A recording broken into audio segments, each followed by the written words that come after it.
Hola amics, benvinguts a un nou vídeo de Happy Learning. Avui coneixerem la Lluna. La Lluna és l'únic satèl·lit que gira al voltant del nostre planeta i triga 28 dies a donar una volta completa a la Terra. Però sabem què és un satèl·lit? Un satèl·lit natural és qualsevol cos celeste que gira, és a dir, que orbita al voltant d'un planeta. La Lluna no està mai quieta, sempre s'està movent i, a més, ho fa de dues maneres diferents. El moviment de rotació és quan la Lluna gira sobre si mateixa. I el moviment de translació és quan la Lluna gira al voltant de la Terra. La durada del moviment de rotació i de translació és de 28 dies. Com que tarda al mateix temps a fer una volta sobre el seu eix que a fer una volta al voltant de la Terra, sempre ens mostra la mateixa cara.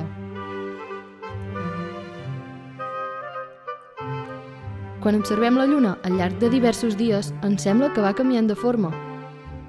Aquests canvis d'aspecte es diuen fases lunars i es repeteixen cada 28 dies. Són 4. Lluna plena, quart minvant, lluna nova i quart creixent. Les fases de la Lluna es produeixen per dues causes: el moviment que fa la Lluna al voltant de la Terra i perquè la Lluna reflecteix la llum del Sol com un mirall. Lluna nova. En aquesta fase, la Lluna està passant entre la Terra i el Sol.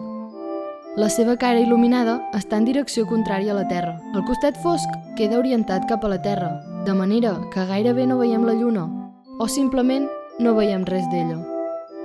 Quart creixent. Es veu aproximadament una setmana després de la Lluna nova.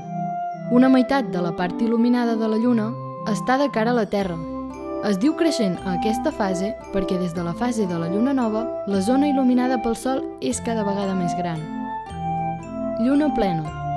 Aproximadament una setmana després del quart creixent, podem veure tot el costat il·luminat de la Lluna. La Terra està situada entre la Lluna i el Sol. I la podem veure plena, sencera. Quart minvant. La Lluna presenta la seva altra mitja cara il·luminada. El nom minvant és perquè des de la fase de la Lluna plena, la zona il·luminada de la Lluna és cada vegada més petita. Minvar significa això, fer-se cada vegada més petit. Un truc molt bo per saber si la Lluna està en quart minvant o en quart creixent és el següent. Si la Lluna té forma de C, està en quart minvant. I si la Lluna té forma de D, està en quart creixent. Així que ja sabeu, la Lluna té 4 fases. Lluna nova, quart creixent, lluna plena i quart minvant. Ara coneixerem algunes de les moltes curiositats que té la Lluna. Sabeu a quina distància està la Lluna de la Terra? Encara que a primera vista sembla que no està tan lluny, la Lluna està a una distància de 385.000 quilòmetres de la Terra. Una altra curiositat, també molt interessant, és que un coet tarda 3 dies a arribar a la Lluna. Sembla increïble, oi que sí?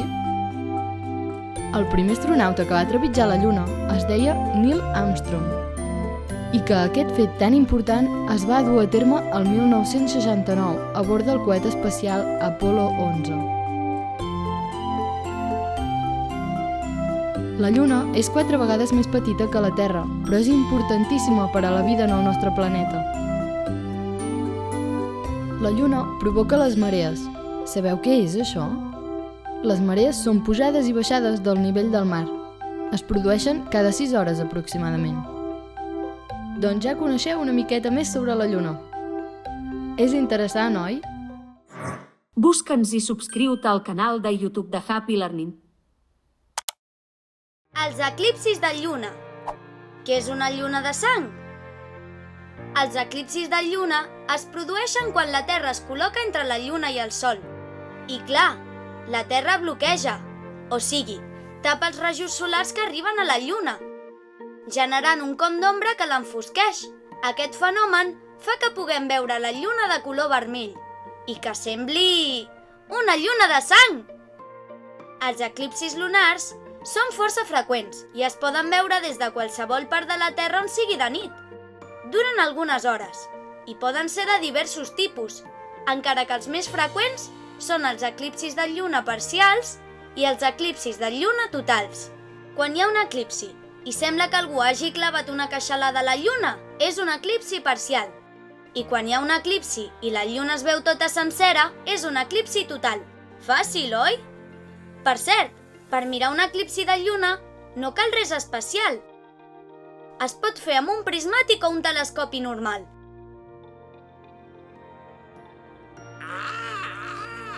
Bé, ara ja sabem més coses dels eclipsis. No us sembla superinteressant aprendre coses noves? Genial, ja has completat el vídeo. Continua ara la ruta amb la fitxa de lectura, el videojoc i l'activitat. Sabies que la lluna cada vegada s'allunya més de la Terra? La lluna s'allunya de la Terra 3,8 centímetres a l'any. Ho sabem perquè en un dels viatges espacials els astronautes van deixar en la superfície de la lluna uns reflectors, una cosa semblant a uns miralls. Des de la Terra, els científics llancen uns raigs làser que reboten en aquests reflectors i aquests raigs tornen de nou al nostre planeta. Gràcies a aquest viatge d'anada i tornada dels raigs làser, els científics poden mesurar la distància exacta que hi ha entre la Lluna i la Terra. Aquest allunyament de la Lluna fa que els dies siguin cada vegada més llargs. Fa moltíssims anys, quan la Lluna estava molt més a prop de la Terra, els dies duraven 5 hores, però a mesura que el nostre satèl·lit s'allunyava, els dies es van anar allargant fins a arribar a les 24 hores d'avui dia.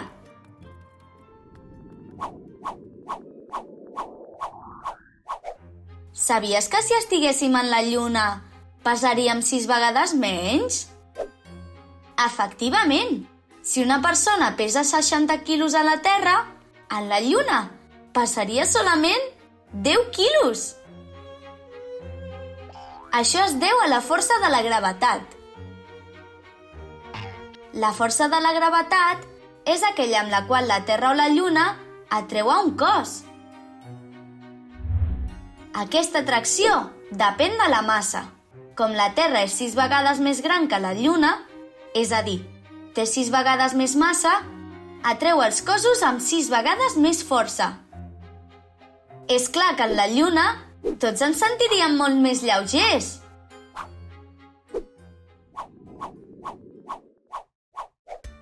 Sabies que en la superfície de la Lluna, si deixes caure un martell i una ploma des de la mateixa altura, triguen el mateix en arribar a Terra? Tal com va predir Galileu fa més de 4 segles, en un ambient amb absència d'aire, com passa a la Lluna, no hi ha resistència i els objectes, independentment de la massa que tinguin i del que pesin, cauen a la mateixa velocitat. Durant la missió de l'Apolo 15, l'astronauta David Scott va deixar caure des de la mateixa altura un martell i una ploma d'àguila. Al no haver-hi resistència, ja que, com he dit abans, en la Lluna no hi ha aire, els dos objectes van arribar a Terra pràcticament alhora, demostrant que les idees que va tenir Galileu en el segle XVI eren correctes. Sí que era intel·ligent Galileu, sí! Busca'ns i subscriu-te al canal de YouTube de Happy Learning.